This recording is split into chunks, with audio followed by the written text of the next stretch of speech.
क्या हुआ? हार गए। अरे हार गए तो क्या हुआ? हार गए तो क्या हुआ? भूल गए उस इंसान को। एक बार हारते ही तुम अपने आप को दोष देने लगते हो, अपनी सिचुएशन, अपनी परिस्थिति को दोष देने लगते हो, अपनी किस्मत को दोष देने लगते हो।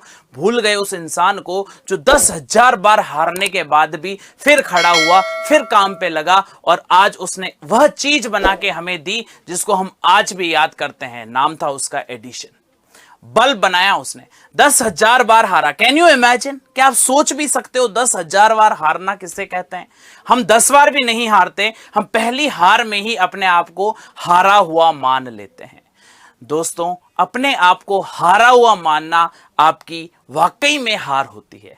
कभी अपने आप को हारा हुआ मत मानो। जीतता है जो। जीतने किसी को क्या सिखाया है बताओ? सपोज करो आप जीत गए। सपोज करो आप जीत गए, आप स्टेज पे खड़े हो, कोई आपको माला पहनाएगा, पुष्प वर्षा होगी, म्यूजिक बजेगा, आपकी आप पूरी तारीफ ही तारीफ होगी, बहुत अच्छी बात है। क्या सीखोगे उससे? क्या सीखोगे उससे? पर हार जाओगे तो क्या सीखोगे मैं बताता हूं। हारा हुआ इंसान भीड़ में चलना सीखता है। जब लोग उसे कहते हैं तू हार गया, वो एक्सेप्ट करना सीखता है कि हां मैं हार गया। वह दिल मजबूत करता है, अपने हौसले को और आगे बढ़ाता है। उस हारे हुए, उस टूटे हुए मन से फिर उसी काम में लग जाता है और उस काम में आखिर वह काम जिसको करने से पहले और करते वक्त भी लोग कहते हैं कि पिछली बार हार गया था, इस बार मत कर, तेरे बस की बात नहीं है, और वहां पे कहना नहीं मैं करके दिखाऊंगा, नहीं मैं करके दिखाऊंगा। बस वही आपकी असली जीत होती है। वही शुरुआत हर एक को करनी पड़ती है और वहां से आपकी सफलता की पहली सीढ़ी शुरू होती है।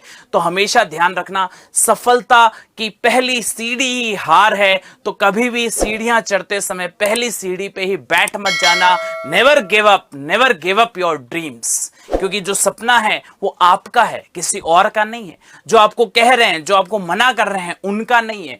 हो सकता है कोई काम जो वो कह रहे हैं कि ये तुझसे नहीं होगा, उससे भी नहीं हुआ था, अरे उससे नहीं हुआ अच्छी बात है, पर मुझसे हो जाएगा, ये कॉन्फिडेंस आपके दिल में होना चाहिए।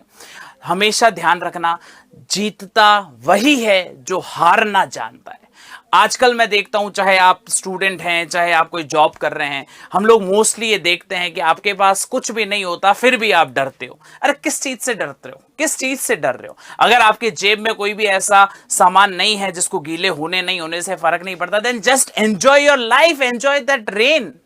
जो समस्याओं की रेन है उसे एंजॉय करो, क्योंकि आपके पास खोने के लिए कुछ नहीं है।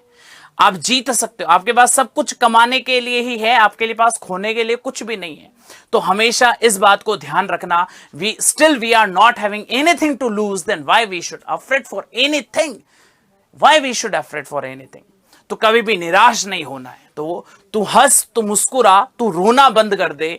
तू हंस, तू मुस्कुरा, तू रोना बंद कर दे। तू जिंदा है तो जिंदगी की नाक में दम कर दे। जब इस एटीट्यूड से, जब इस बिहेवियर से, जब इस पॉजिटिविटी से आप काम करते हो, तो मेरे दोस्त ध्यान रखना कि ये नेचर, ये प्रकृति भी आपके लिए काम करती है। और ध्यान देना, पहला कदम आपका है, दूसरा कदम नेचर का है, दूसरा कदम उस परमात्मा का है जिसने आपको वह सपना दिखाया है, वह दूसरा कदम उस इंसान का है जो आपके पीछे खड़ा है, मगर पहला कदम आपका खुद का है। उठ बांध कमर क्यों डरता है, फिर देख खुदा क्या करता है। जहां जिद है आंधियों को बिजलियां गिराने की, हमें भी जिद है वहां आशियाने बनाने की। Thank you.